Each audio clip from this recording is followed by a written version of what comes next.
Hello दोस्तों, मैं हूं सुशांत श्रीवास्तव और आप लोग देख रहे हैं NIOS DLED एजुकेशन चैनल। जैसा कि आप लोग को मैंने बता रखा था कि 1000 क्वेश्चन जो CDP का आज तक का सारे क्वेश्चन आया हुआ है, उतने सारे क्वेश्चनों का पूरा महा क्विज जो है मतलब कि पूरा 1000 क्वेश्चनों का एक संग्रह है, जो कि मैं आप लोग को बता दूं कि पूरा का पूरा चलने वाला है। और मैं बता दूं आप लोग को गाइज कि ये मोस्ट इंपॉर्टेंट सारे CDP के क्वेश्चन है। मैं आज तक का जितने सारा टेट हो गया, छत्तीसगढ़ टेट हो गया, यूपी टेट हो गया, या मतलब वगैरह कहाँ जहाँ तक का भी इसमें जितने सारे क्वेश्चन है सारे के सारे इसमें CDP के सारे क्वेश्चन मिलने वाले हैं। तो गाइज आप लोग स्टार्ट करते हैं। आप लोग के सामने अगर आप लोग को PDF चाहिए तो आप लोग हमें कमेंट बॉक्स में बता सकते हैं कि PDF चाहिए इसका, और आप लोग को PDF भेज दिया जाएगा।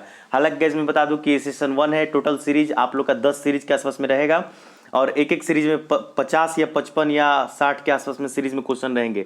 अभी 55 क्वेश्चन है। हाँ, एक गाइज और एक चीज़ मैं आप लोग को बता दूं कि अगर आप लोग को आ रहा है जितने सारे क्वेश्चनों को, तो आप लोग एक काम कीजिए कि आप लोग हमें कमेंट बॉक्स में बता सकते हैं कि इस फर्स्ट सीरीज में आप लोग का कितना सही हुआ, सेकंड सीरीज में कितना सही हुआ। और लास्ट डे जो मैं आप लोग बता दूं, जैसे ही 10 सीरीज खत्म होंगे तो 10 या 11 घंटे का एक टोटल क्वेश्चन होगा, जो कि मतलब कि 11 घंटे का टोटल वीडियो होगा, जो कि टोटल 1 से लेकर 1000 तक का क्वेश्चन सारा एक ही में जुड़े रहेंगे।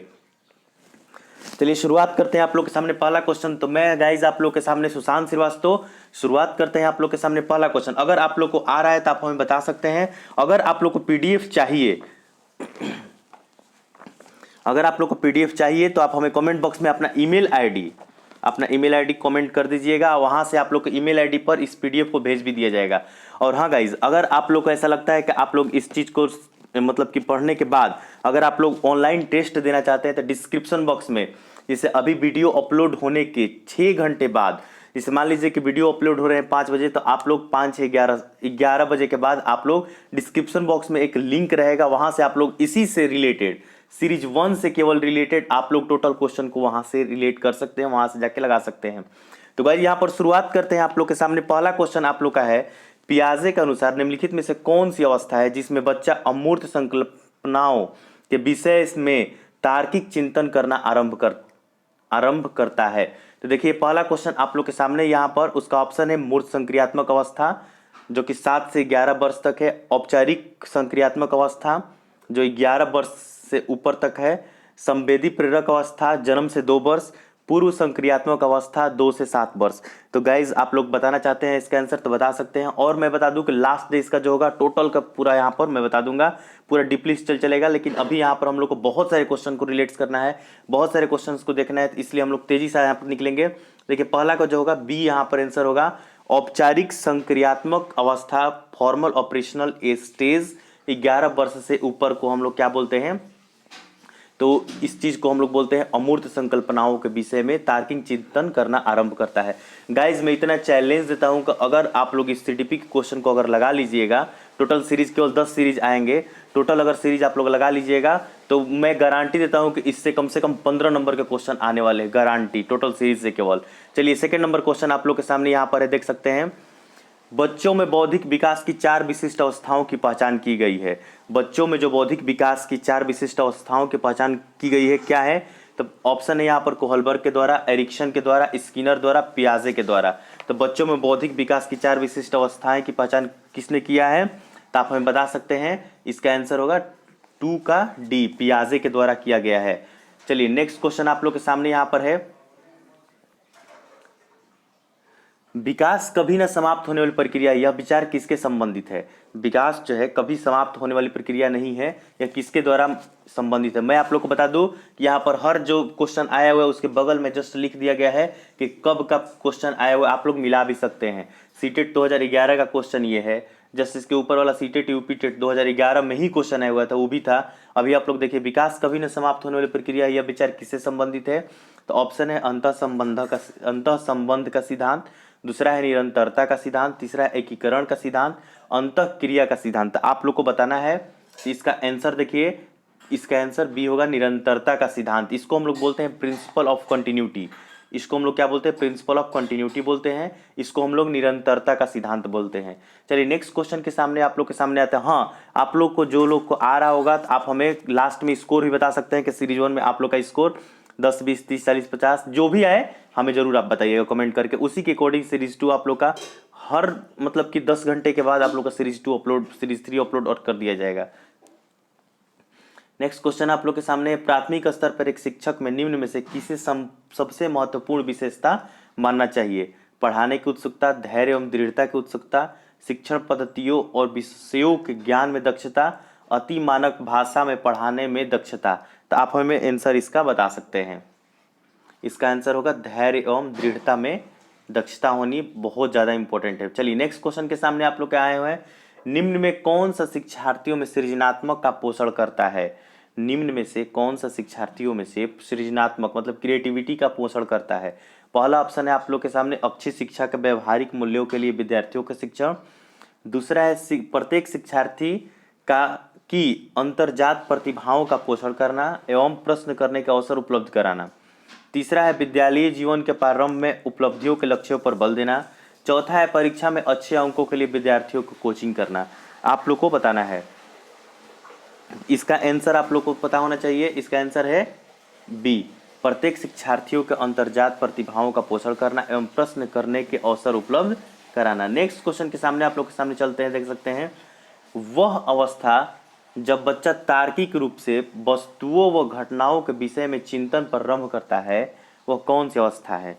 ऑप्शन नंबर ए है संवेदी प्रेरक अवस्था, ऑप्शन नंबर बी है औपचारिक संक्रियात्मक अवस्था, मतलब इसको फॉर्मल ऑपरेशनल स्टेज बोलते हैं, ऑप्शन सी है पूर्व संक्रियात्मक अवस्था pre operational stage, option D है मूर्त संक्रियात्मक अवस्था कॉन्क्रीट ऑपरेशनल स्टेज। तो आप लोग को इसका आंसर बताना है। तो इसका आंसर होगा 6 का डी, 6 का यहाँ पर डी होगा, मूर्त संक्रियात्मक अवस्थाएं, इसको बोलते हैं कॉन्क्रीट ऑपरेशनल स्टेज। यहाँ पर देख सकते हैं वो अवस्था जब बच्चा तार्किक रूप से वस्तुओं एवं घटनाओं के विषय में चिंतन प्रारंभ करता है तो मूर्त संक्रियात्मक अवस्था बोलते हैं।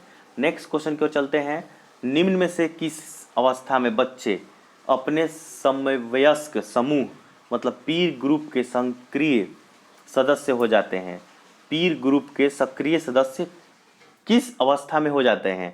तो ऑप्शन नंबर ए किशोरावस्था एडोलेसेंस बोलते हैं उसको, ऑप्शन नंबर बी प्रौढ़ावस्था एडल्टहुड, ऑप्शन सी पूर्व बाल्यावस्था अर्ली चाइल्डहुड, ऑप्शन डी बाल्यावस्था चाइल्डहुड। यूपी टेट 2011 में क्वेश्चन आया हुआ था, आप लोग इस चीज़ को देख सकते हैं। इसका ऑप्शन नंबर ए होगा किशोरावस्था एडोलेसेंस के एज में वह बच्चा पीर ग्रुप के सक्रिय सदस्य हो जाते हैं। नेक्स्ट क्वेश्चन चलते हैं आप लोग के सामने, निम्न कक्षाओं में शिक्षण की खेल विधि मतलब प्ले मेथड आधारित है किस पे? ऑप्शन नंबर ए है शारीरिक शिक्षा कार्यक्रम मतलब फिजिकल एजुकेशन प्रोग्राम के सिद्धांत पर, ऑप्शन नंबर बी है शिक्षण की विधियों मतलब टीचिंग मेथड के सिद्धांत पर, ऑप्शन नंबर सी है विकास एवं वृद्धि मतलब डेवलपमेंट एंड ग्रोथ के मनोवैज्ञानिक सिद्धांत पर, ऑप्शन नंबर डी है शिक्षण के सामाजिक सिद्धांतों पर मतलब सोशल कॉन्सेप्ट्स ऑफ टीचिंग पर। तो कौन इसमें से हो सकते हैं? आप लोग को इसमें आंसर बताना है। अगर आप लोग को आ रहा है तो आप लोग बता सकते हैं। तो इसका ऑप्शन नंबर सी होगा, 8वां का सी होगा, विकास एवं वृद्धि डेवलपमेंट, विकास एवं वृद्धि डेवलपमेंट एंड ग्रोथ मनोविज्ञान के सिद्धांत पर, ये 8वां का सी। 9 नंबर चलते हैं, बच्चों के संज्ञानात्मक विकास मतलब कॉग्निटिव डेवलपमेंट सबसे अच्छे तरीके से कहाँ परिभाषित किया जा सकता है? तो 9 का आप लोग देखिए, तो 9 का होगा बी मतलब कि विद्यालय एवं कक्षा में। ये जो होते हैं बच्चे सबसे अच्छी विकास जो होती है हम लोगों की विद्यालय एवं कक्षा में, इसकी सबसे अच्छी विकास होती है। नेक्स्ट चलते हैं, निम्न में से कौन पियाजे के अनुसार बौद्धिक विकास मतलब इंटेलेक्चुअल डेवलपमेंट का निर्धारक तत्व नहीं है? 10वां नंबर क्वेश्चन है आप लोग का, ऑप्शन है यहाँ पर सामाजिक संचरण, दूसरा है अनुभव, तीसरा है संतुलीकरण, चौथा है इनमें से कोई नहीं। तो 10वां का आप लोग आंसर बता सकते हैं, जिसको आ रहा है 10वां का इसका ए होगा सामाजिक संचरण। नेक्स्ट क्वेश्चन की ओर चलते हैं हम आप लोग के लिए, बालकों की सोच अमूर्तता की अपेक्षा मूर्त अनुभव एवं प्रत्ययों से होती है, यह अवस्था है। मूर्त मतलब कि पूछ रहा है अनुभव से प्रत्यय होती है 7 से 12 वर्ष तक, 12 वर्ष से वयस्क तक, 2 से 7 वर्ष तक, जन्म से 2 वर्ष तक। 11 का क्वेश्चन का आंसर आप लोग को बताना है। इसका होगा 7 से 12 वर्ष तक, ये जो होता है अमूर्तता की अपेक्षा मूर्त अनुभव से प्रयत्न हो जाती है। चलिए, और मैं गाइस बता दूं कि अगर आप लोग को इंग्लिश मीडियम के भी नोट्स चाहिए तो आप हमें कमेंट बॉक्स में करके बता सकते हैं और अपने ईमेल आईडी सेंड कर दीजिए। वहाँ से आप लोग को ईमेल आईडी पर हाँ ये जरूर लिख दीजिएगा, मीडियम अपने जरूर लिख दीजिएगा, उसी मीडियम में आप लोग को नोट्स भेज दिया जाएगा, प्रोवाइड कर दिया जाएगा। और ये पीडीएफ आप लोग को चाहिए सीरीज 1 का पीडीएफ, तो आप लोग हमें कमेंट बॉक्स में जाके ईमेल आईडी कमेंट कीजिए, वहाँ से आप लोग को ईमेल आईडी पर भेज दिया जाएगा। नेक्स्ट क्वेश्चन की ओर चलते हैं। 12 नंबर क्वेश्चन, विकास के संदर्भ में निम्न में से कौन सा कथन सत्य नहीं है? विकास के संदर्भ में, विकास की प्रत्येक अवस्था में अपने खतरे हैं, विकास उकसाने बढ़ावा देने से नहीं होता है, विकास सांस्कृतिक परिवर्तनों से प्रभावित होता है, विकास की प्रत्येक अवस्था की अपनी विशेषता होती है। तो आप ये देखिए RTET 2011 में क्वेश्चन आया हुआ है, इसका आंसर हमें बता सकते हैं। 12 का बी होगा इसका आंसर। विकास उकसाने बढ़ावा देने से नहीं होता है। विकास जो होता है खुद ब खुद होता है, कोई बढ़ावा देने से, उकसाने से इस चीज़ के विकास को नहीं किया जा सकता है। चलिए नेक्स्ट क्वेश्चन की ओर चलते हैं। यहाँ पर निम्न में से कौन सा विकासात्मक कार्य उत्तर बाल्यावस्था के लिए उपयुक्त नहीं है? ऑप्शन नंबर ए, सामान्य खेलों के लिए आवश्यक शारीरिक कुशलताएं सीखना। ऑप्शन नंबर बी, पुरुषोचित या स्त्रियोचित सामाजिक भूमिकाओं को प्राप्त करना। ऑप्शन नंबर सी, व्यक्तिक आत्मनिर्भरता प्राप्त करना। ऑप्शन नंबर डी, अपने हम उम्र बालकों के साथ रहना या सीखना। तो इसी चीज को आप लोग को बताना है, अगर आप लोग को आ रहा है तो बताते चलें। ऑप्शन नंबर बी होगा इसका 13 का बी, पुरुषोचित या स्त्रियोचित सामाजिक भूमिकाओं को प्राप्त करना। इसका आंसर होगा पुरुषोचित या स्त्रियोचित सामाजिक भूमिकाओं को प्राप्त करना। नेक्स्ट क्वेश्चन की ओर चलते हैं। विकास का अर्थ है परिवर्तनों को उत्तरोत्तर श्रृंखला, मतलब प्रोग्रेसिव चेंजेस, अभिप्रेरणा के फलस्वरूप होने वाले परिवर्तनों को उत्तरोत्तर श्रृंखला। ऑप्शन नंबर सी, अभिप्रेरणा एवं अनुभव के फलस्वरूप होने वाले परिवर्तनों की उत्तरोत्तर श्रृंखला। ऑप्शन नंबर डी, परिपक्वता, मतलब कि मैच्योरेशन एवं अनुभव के फलस्वरूप होने वाले परिवर्तनों की श्रृंखला। इस चीज का आंसर आप लोग को बताना है। इसका आंसर होगा परिपक्वता, मतलब मैच्योरेशन एवं अनुभव के फलस्वरूप होने वाले परिवर्तनों की श्रृंखला। नेक्स्ट क्वेश्चन देखिए, खिलौनों की आयु मतलब टॉय एज कहा जाता है, किस अवस्था को टॉय एज कहा जाता है? तो आप लोग इस चीज का बताइए। 15 का ए होगा पूर्व बाल्यावस्था, बाल्यावस्था से पहले की अवस्था को हम लोग खिलौनों की आयु बोलते हैं या टॉय एज बोलते हैं। नेक्स्ट चलते हैं हम लोग 16 नंबर क्वेश्चन, निम्न में से कौन सी पूर्व बाल्यावस्था की विशेषता नहीं है? तो यहाँ पर आप लोग देख सकते हैं, इसकी आंसर होगा डी, मतलब कि खेलने की अवस्था। इसको हम लोग बोलते हैं प्ले एज। प्ले एज जो है हम लोग की खेलने की अवस्था जो है पूर्व बाल्यावस्था की विशेषता नहीं है। नेक्स्ट चलते हैं आप लोग के सामने, नेक्स्ट चलते हैं आप लोग के सामने, देख सकते हैं आप लोग 17 नंबर, उत्तर बाल्यावस्था में बालक भौतिक वस्तुओं के किस आवश्यक तत्व में परिवर्तन समझने लगते हैं? 17 नंबर क्वेश्चन इसका होगा, ऑप्शन आप लोग के सामने द्रव्यमान, द्रव्यमान और संख्या, संख्या, द्रव्यमान, संख्या और क्षेत्र। तो इसका आंसर आप लोग के सामने दिया हुआ है 17 का डी, द्रव्यमान, संख्या और क्षेत्र। ये भी देखिए RTET 2011 में क्वेश्चन आया था। व्यक्तित्व अस्थाई समायोजन, एडजस्टमेंट इसको बोलते हैं हम लोग। ये एडजस्टमेंट है पर्यावरण के साथ, जीवन के साथ, प्रकृति के साथ, ये सभी। ये CGTET मतलब छत्तीसगढ़ TET में आया हुआ है 2011 में क्वेश्चन। तो व्यक्तित्व अस्थाई समायोजन किस में है? तो ये आप लोग का आंसर होगा डी, ये सभी। नेक्स्ट चलते हैं आप लोग के सामने, दूसरे वर्ष में अंत तक शिशु का शब्द भंडार हो जाता है।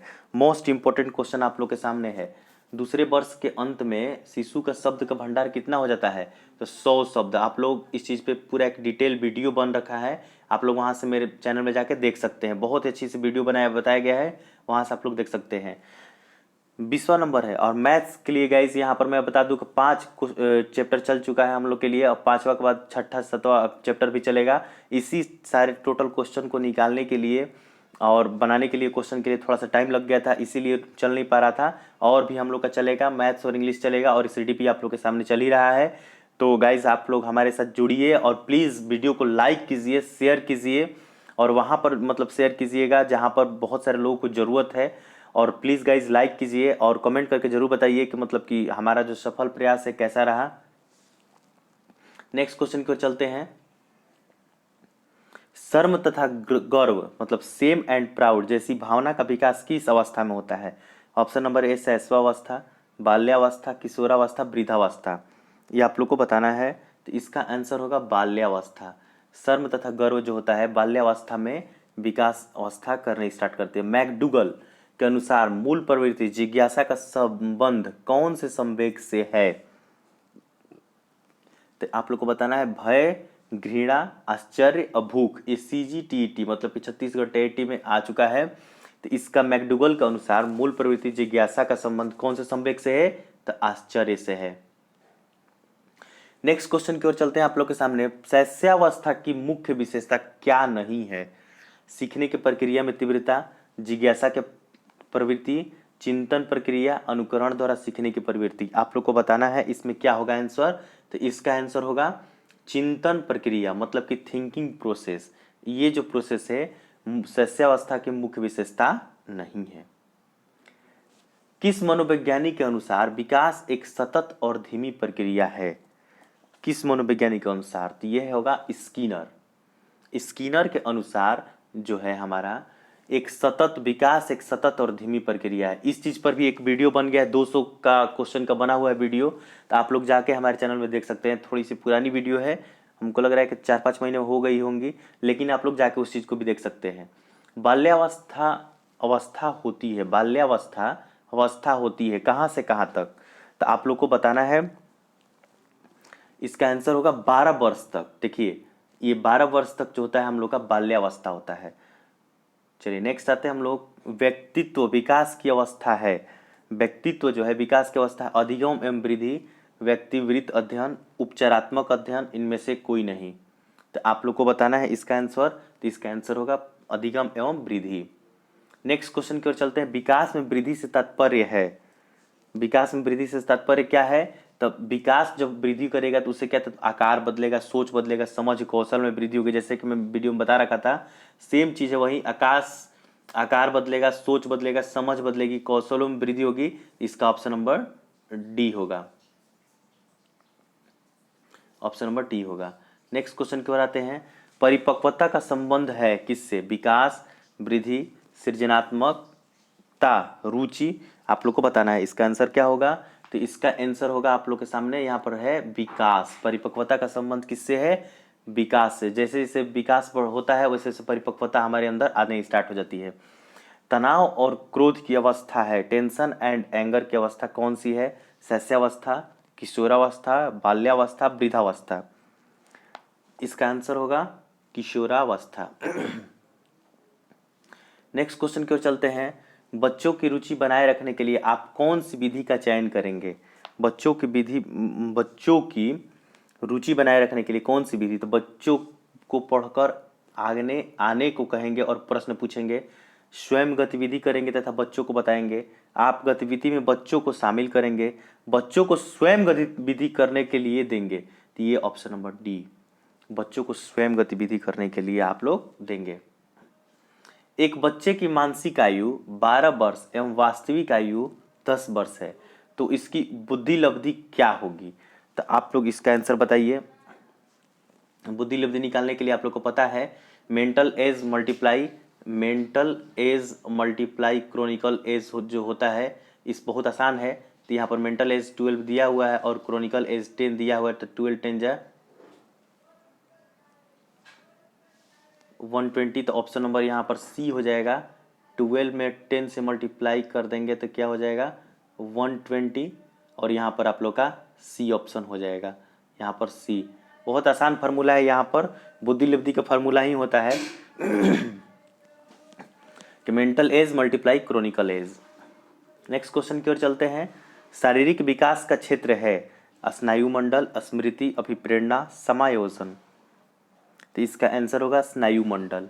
इसका आंसर क्या होगा? स्नायुमंडल। प्लीज़ गाइज लाइक जरूर करते चलिएगा दोस्तों। और एक चीज़ आप लोग से बहुत बहुत बधाई देने के लिए मैं बोलूँगा कि आप लोग बहुत ज़्यादा आप लोगों से प्यार मिला। 51,000 हम लोग के सब्सक्राइबर पूरे हो चुके हैं और 52,000 के करीब में हम लोग पहुँच चुके हैं गाइज़। तो आप लोग से यही विनती है कि आप लोग शेयर कीजिए, चैनल को सब्सक्राइब कीजिए, नोटिफिकेशन बेल आइकन को दबाइए। और मैं बता दूं कि करंट अफेयर का सीरीज़ भी हम लोग का मॉर्निंग में चलने वाला है। बहुत सारे फ़ायदे इस चैनल से मिलने वाले हैं आप लोग को। तो चैनल को सब्सक्राइब कीजिए, शेयर कीजिए और नोटिफिकेशन बेल आइकन को दबा दीजिए। नेक्स्ट क्वेश्चन की ओर चलते हैं आप लोग के सामने कि शारीरिक विकास का क्षेत्र क्या है? स्नायुमंडल, स्मृति, अभिप्रेरणा, समायोजन। तो मैं बता दूं आप लोग का इसका आंसर होगा स्नायुमंडल। इसका आंसर क्या होगा? स्नायुमंडल। नेक्स्ट क्वेश्चन चलते हैं आप लोग के सामने, देख सकते हैं मूल्यांकन किया जाना चाहिए। मूल्यांकन से बच्चे पढ़ेंगे, इससे बच्चों की उपलब्धि का पता लगता है, बच्चों के सीखने का स्तर का ज्ञान होता है, शिक्षकों की उपलब्धि का पता लगता है। तो इसका आंसर क्या होगा आप लोग भी बता सकते हैं। तो इसका आंसर होगा बच्चों के सीखने का स्तर का ज्ञान होता है। नेक्स्ट क्वेश्चन की ओर चलते हैं। शरीर के आकार में वृद्धि होती है क्योंकि शारीरिक और गत्यात्मक विकास, मतलब physical and dynamical development. Option number B संवेगात्मक विकास, ऑप्शन नंबर सी संज्ञानात्मक विकास, ऑप्शन नंबर डी नैतिक विकास।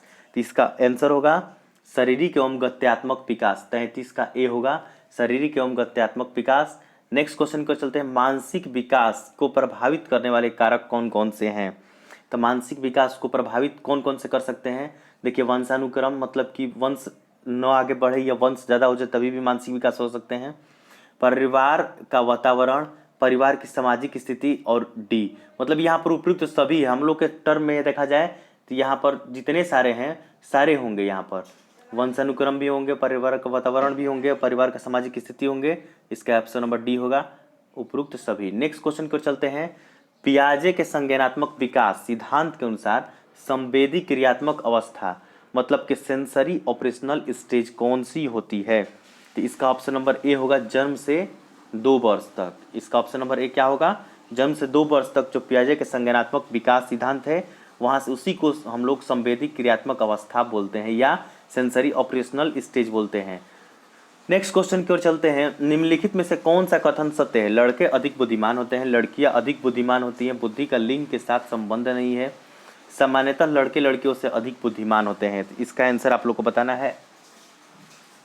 देखिए, मैं आप लोग को बता दूं कि बुद्धि जो है मिलता है तो कोई ये बांट के नहीं मिलता है कि लड़के को मिलेंगे लड़की को मिलेंगी, लड़कियों को मिलेगा लड़के को नहीं मिलेगा, या मतलब कि विकास जैसा होगा तो लड़के लड़कियों में, ये नहीं देखा जाता है। तो बुद्धि का लिंग के साथ संबंध नहीं है। जो बुद्धि होता है हम लोग का, इसमें कोई लिंग परिवर्तन से या लिंग से मतलब हम लोग को संबंध होता ही नहीं है। इसमें लिंग से संबंध कुछ नहीं है। कोई मेल है तो उसके साथ भी बुद्धि का निर्माण होगा, कोई फीमेल है तो उसके साथ भी। ये नहीं कह सकते हैं आप कि लड़कियां अधिक बुद्धिमान होती है या लड़के अधिक बुद्धिमान होते हैं। नेक्स्ट क्वेश्चन की ओर चलते हैं। परामर्श का उद्देश्य क्या है? बच्चों को समझना, बच्चों की कमियों का कारण का पता करना, बच्चों को समायोजन में सहायता प्रदान करना, उपयुक्त सभी। यहाँ पर आप लोग को बताना है और इसका आंसर होगा आप लोग के सामने उपयुक्त सभी। बच्चों का परामर्श जो दिया जाता है, हम लोग को बच्चों को समझा कर दिया जा सकता है, बच्चों की कमियों के कारण का पता लगा कर दिया जा सकता है, बच्चों को समायोजन में सहायता प्रदान करके दिया जा सकता है, इसीलिए इसका उपयुक्त सभी होगा। शिक्षा मनोविज्ञान की दृष्टि से निम्न में से कौन सा कथन सत्य है? बच्चे अपने ज्ञान का सृजन स्वयं करते हैं, विद्यालय में आने से पहले बच्चों को कोई पूर्व ज्ञान नहीं होता है, अधिगम प्रक्रिया में बच्चों को कष्ट होता है, बच्चे यथावत वही सीखते हैं जो उन्हें पढ़ाया जाता है। तो गाइज मैं आप लोग को बता दूं कि यहाँ पर बच्चे अपने ज्ञान का सृजन स्वयं करते हैं, जितना सीखना हो खुद से सीखते हैं। और मैं आप लोग को बता दूं गाइज, बहुत सारे लोगों का कमेंट आ रहा था कि सर क्या मतलब कि जो नोट्स प्रोवाइड आप नहीं करेंगे? तो आप लोग कमेंट बॉक्स में कमेंट करके आप बता दीजिए कि आप लोग को किस चीज़ का नोट्स चाहिए। CDP, हिंदी, इंग्लिश, संस्कृत, जिस चीज़ के चाहिए आप हमें कमेंट बॉक्स में ईमेल आईडी कमेंट करें, और आप हमें ईमेल आईडी के साथ साथ वहाँ पर जरूर लिख दीजिए कि आप लोगों को किस चीज़ का नोट चाहिए। मतलब कि CDP का चाहिए तो CDP लिख के, हिंदी मीडियम है तो हिंदी मीडियम लिख दीजिए। आप लोग को ईमेल आईडी पर बेस्ट नोट्स मैं बता रहा हूँ कि अगर वो आप पढ़ेंगे तो लगभग आप लोग को 30 में 25+ उसी नोट्स से ही आएंगे, गारंटी है ये। और आप लोग उस चीज़ को कमेंट करके हमें बताएं, और ईमेल आईडी पर चला जाए तो आप लोग हमें कमेंट करके फिर भी बता सकते हैं कि आ गया है। नेक्स्ट चलते हैं आप लोग के सामने, यहाँ पर देख सकते हैं 39 नंबर क्वेश्चन के सामने यहाँ पर आ रहे हैं। बच्चों में नैतिकता की स्थापना के लिए सर्वोत्तम मार्ग क्या है?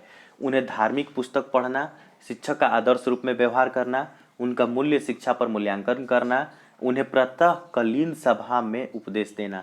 तो इसका आंसर आप लोग के सामने बी होगा। शिक्षक का आदर्श रूप में व्यवहार करना ही हमारा क्या होता है? नैतिकता की स्थापना का सर्वोत्तम मार्ग होता है। शिक्षक एवं विद्यार्थियों के मध्य संबंध होना चाहिए स्नेह का, विश्वास का, सम्मान का और सभी। तो मैं बता दूं गाइस कि यहाँ पर आप लोग को बता रहा हूँ कि शिक्षक और विद्यार्थियों के बीच में प्यार का भी मतलब स्नेह का भी एक संबंध होता है, विश्वास का भी संबंध होता है, सम्मान का संबंध होता है। तो मतलब हम इसको कह सकते हैं ये सभी। देखिए ये टी में आया, मतलब उत्तराखंड टेट में आ रखा है। नेक्स्ट चलते हैं, यहाँ पर आप लोग के सामने एक अच्छा अध्यापक विद्यार्थियों के मध्य बढ़ावा देता है क्या? प्रतियोगिता की भावना को, मतलब कंपटीशन की भावना को, कोऑपरेशन की भावना को, प्रतिद्वंदिता की भावना को, तटस्थता मतलब न्यूट्रलिटी की भावना को। तो मैं एक चीज बता दूं आप लोग को, तो कोऑपरेशनल की भावना को क्या होता है, एक अच्छा अध्यापक कोऑपरेशनल की भावना को उत्पन्न करता है, बढ़ावा देता है। चलिए नेक्स्ट चलते हैं, मानसिक रूप से स्वयं अध्यापक की विशेषता क्या है? मानसिक रूप से स्वस्थ अध्यापक की विशेषता क्या है? वह संवेदनात्मक रूप से संतुलित है, उसे अपने विषय का गहन ज्ञान है, वह अत्यधिक संवेदनशील है, वह सख्त अनुशासन पसंद करता है। तो मैं आप लोग को बता दूं कि वह संवेदनात्मक रूप से संतुलित है। मानसिक रूप से स्वस्थ अध्यापक वह संवेदनात्मक रूप से संतुलित होता है। नेक्स्ट चलते हैं, शिक्षा का अति महत्वपूर्ण उद्देश्य क्या है? आजीविका कमाना मतलब टू अर्न लाइवलीहुड, बच्चे का सर्वांगीण विकास मतलब holistic development of child, option number C पढ़ना एवं लिखना सीखना, ऑप्शन नंबर डी बौद्धिक विकास मतलब इंटेलेक्चुअल डेवलपमेंट। इसमें से कौन से हो सकते हैं? तो इसका आंसर बी होगा, बच्चे का सर्वांगीण विकास मतलब holistic development of child. Next चलते हैं आप लोग के सामने 44 नंबर क्वेश्चन है, बच्चे की बुद्धि लब्धि इंटेलेक्चुअल क्वोशेंट और आईक्यू मतलब 90 से 110 के मध्य है। मोस्ट इंपॉर्टेंट क्वेश्चन है आप लोग गाइस, इस चीज को थोड़ा सा ध्यान देखिएगा। दोस्तों यहाँ पर देख सकते हैं कि बच्चों की बुद्धि लब्धि इंटेलेक्चुअल 90 से 110 के बीच अगर है, तो मैं एक चीज बता दूं कि इस चीज का भी चार्ट मैंने एक बता रखा है, आप लोग देख सकते हैं। तो वह क्या होगा? इसका आंसर होगा सामान्य बुद्धि मतलब एवरेज इंटेलिजेंस, और प्रखर बुद्धि, उत्कृष्ट बुद्धि, प्रभावशाली, इस सब के लिए भी मैंने चार्ट बना रखा है और चार्ट आप लोग को भेज भी दिया गया है। जो लोग टेलीग्राम पर जुड़े हुए हैं, अगर टेलीग्राम ग्रुप में आप लोग को जुड़ना है तो CTET with Sushant Srivastava, CTET with Sushant sir से भी आप लोग हमें जुड़ सकते हैं, और डिस्क्रिप्शन बॉक्स में एक लिंक भी मिल जाएगा। आप लोग टेस्ट सीरीज भी, ऑनलाइन टेस्ट भी लगा सकते हैं, इस डिस्क्रिप्शन बॉक्स में एक लिंक होगा, वहां से आप लोग लगा सकते हैं। नेक्स्ट क्वेश्चन चलते हैं, सतत एवं व्यापक मूल्यांकन मतलब कंटिन्यूअस कॉम्प्रिहेंशन एंड एवोल्यूशन में व्यापक मूल्यांकन शब्दावली का तात्पर्य क्या है? सभी विषयों का मूल्यांकन, सह शैक्षिक क्षेत्र को एजुकेशनल एरिया का मूल्यांकन, शैक्षिक एवं सह शैक्षिक क्षेत्र का मूल्यांकन, शैक्षिक क्षेत्र का मूल्यांकन। इसमें से कौन से आंसर हो सकते हैं? तो इसका आंसर होगा शैक्षिक एवं सह शैक्षिक क्षेत्र का मूल्यांकन। 45 का आंसर होगा शैक्षिक एवं सह शैक्षिक क्षेत्र का मूल्यांकन। नेक्स्ट चलते हैं, शिवानी द्वारा पूछे गए एक प्रश्न का उत्तर शिक्षक तत्काल नहीं दे सकता है, शिक्षक की प्रतिक्रिया क्या होनी चाहिए? शिक्षक द्वारा शिवानी को चुप करा देना चाहिए, शिक्षक द्वारा शिवानी का ध्यान बटा देना चाहिए, शिक्षक को कहना चाहिए मैं नहीं जानता हूँ, शिक्षक द्वारा इस प्रश्न का सही उत्तर बाद में समझाकर देना चाहिए, समझकर देना चाहिए। इसका आंसर क्या होगा? तो मैं बता दूंगा इस कि अगर नहीं आ रहा है सर को तो आप लोग उनसे बोल सकते हैं, या शिक्षक को खुद बोल देना चाहिए कि मैं बाद में इस चीज़ को समझकर आप लोग को बता दूंगा। तो इसका डी होगा आंसर। बच्चों की जिज्ञासा मतलब कि क्यूरियोसिटी शांत करनी चाहिए। इसका क्या होगा? तो जब शिक्षक फुर्सत में हो, जब विद्यार्थी फुर्सत में हो, कुछ समय के पश्चात, तत्काल जब विद्यार्थी द्वारा जिज्ञासा की गई हो। तो इसका आंसर होगा तत्काल जब विद्यार्थी द्वारा जिज्ञासा की गई हो। नेक्स्ट चलते हैं आप लोग के सामने, आप अनपढ़ माता पिता के बच्चों की अंग्रेजी सीखना चाहते हैं, आप अनपढ़ माता पिता के बच्चों को अंग्रेजी सिखाना चाहते हैं, तो आप क्या करेंगे? तो आप बच्चे से अंग्रेजी में बात करेंगे, आप बच्चों को अंग्रेजी में बोलने के लिए बाध्य करेंगे, आप बच्चों को मातृभाषा में बोलने से रोकेंगे, आप उसे मातृभाषा की सहायता से अंग्रेजी सिखाने का प्रयास करेंगे। इसका आंसर डी होगा, आप उसी की मातृभाषा की सहायता से अंग्रेजी सिखाने का प्रयास करेंगे। नेक्स्ट चलते हैं, बाल मनोविज्ञान के आधार पर कौन सा कथन सर्वोत्तम है? तो यहाँ पर देख सकते हैं आप लोग, तो इसका आंसर होगा ऑप्शन नंबर ए दिया हुआ है, सारे बच्चे एक जैसे होते हैं। ऑप्शन नंबर बी दिया प्रत्येक बच्चा विशिष्ट होता है। ऑप्शन नंबर सी दिया हुआ है कुछ बच्चे विशिष्ट होते हैं। ऑप्शन नंबर डी दिया हुआ है कुछ बच्चे एक जैसे होते हैं। तो मैं बता दूं कि बाल मनोविज्ञान के आधार पर कथन जो है प्रत्येक बच्चा विशिष्ट होता है। इसका आंसर होगा प्रत्येक बच्चा विशिष्ट होता है। नेक्स्ट क्वेश्चन की ओर चलते हैं। बच्चों का मूल्यांकन होना चाहिए, क्या होना चाहिए? बोर्ड परीक्षा द्वारा, सतत एवं व्यापक मूल्यांकन द्वारा, गृह परीक्षा द्वारा, लिखित एवं मौखिक परीक्षा द्वारा। तो इसका आंसर होगा सतत एवं व्यापक मूल्यांकन द्वारा।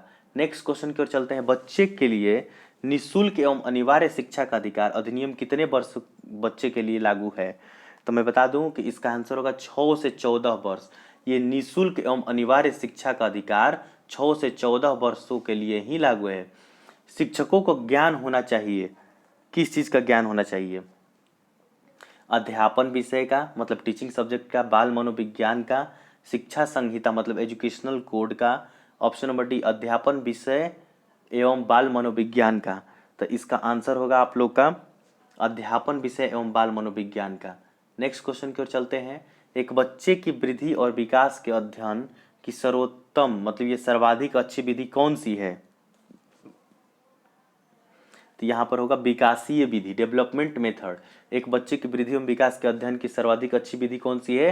तो विकासीय विधि मतलब कि डेवलपमेंट मेथड। समाजीकरण वह प्रक्रिया है जिससे बच्चे और वयस्क सीखते हैं, क्या सीखते हैं? परिवार से, विद्यालय से, साथियों से, इन सभी से। तो आप लोग को बताना है, इसका आंसर होगा इन सभी से। और लास्ट क्वेश्चन मैं बता दूं आप लोग को कि यहाँ पर है बच्चे के विकास के सिरस्थ सिद्धांत मतलब कि कैफेलो प्रिंसिपल के अनुसार निम्न में से कौन सा कथन सत्य है? तो मैं बता दूं कि सिरस्थ एक होता है शीर्षोभिरस्त। देखिए यहाँ पर सिरस्थ की बात कर रहा है। तो आप लोग को मैं बता दूं कि शीर्षामुखी जो होता है, विकास जो होता है हम लोग का सिर से पैर की ओर होता है। मतलब इसका ऑप्शन नंबर ए होगा गाइस, इसका ऑप्शन नंबर ए होगा। तो सिरस्थ सिद्धांत की बात कर रहा है, कैफेलो कॉर्डियल मतलब कि यहाँ पर जो प्रिंसिपल है सिरस्थ की बात कर रहा है, विकास सर से पैर की बात कर रहा है। तो आज सीरीज 1 में 55 क्वेश्चन थे, आप लोग के सामने मैंने डील कर दिया। और गाइज मैं बता दूं कि आप लोग कमेंट बॉक्स में अपना ईमेल आईडी हमें कमेंट जरूर कर दीजिए। और जो लास्ट तक देखे हैं बहुत बहुत धन्यवाद उन लोगों को। और मैं बता दूं कि इसका सीरीज 2 बहुत ही जल्दी हार्डली 6 घंटे के अंदर इसका सीरीज 2 भी अपलोड कर दिया जाएगा। तो टोटल 1000 क्वेश्चन है। और आप लोग इस लॉकडाउन में आप लोग घर से बाहर ना निकलिए, क्योंकि आपकी सुरक्षा अपने हाथ में है और आपके चलते चलते आपकी पूरी परिवार की सुरक्षा आपके हाथ में है। धन्यवाद गाइज, नेक्स्ट वीडियो में फिर आपसे मिलते हैं, तब तक के लिए धन्यवाद। आप लोग वीडियो को लाइक जरूर कर दीजिएगा, और कमेंट करके जरूर बताइएगा कि कहाँ पर मतलब प्रॉब्लम हुई है, शेयर कीजिए। और जो भी कोई डाउट हो तो आप हमें पूछ सकते हैं। और जो नोट्स चाहिए आप लोग को हमें कमेंट बॉक्स में अपने ईमेल आईडी करके वहाँ पे कमेंट में जरूर बता दीजिए कि इस चीज़ का नोट्स चाहिए। धन्यवाद गाइज, फिर मिलते हैं। जय हिंद, जय भारत, जय शिक्षक संघ।